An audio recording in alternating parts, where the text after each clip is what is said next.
ॐ सोमनाथाय नमः।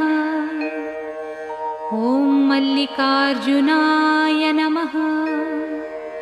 ॐ महाकालेश्वराय नमः। ॐ ओंकारेश्वराय नमः। ॐ वैद्यनाथाय नमः। ॐ भीमशङ्कराय नमः। ॐ रामेश्वराय नमः। ॐ नागेश्वराय नमः। ॐ विश्वेश्वराय नमः। ॐ त्र्यम्बकेश्वराय नमः। ॐ केदारेश्वराय नमः। ॐ भुस्मेश्वराय नमः।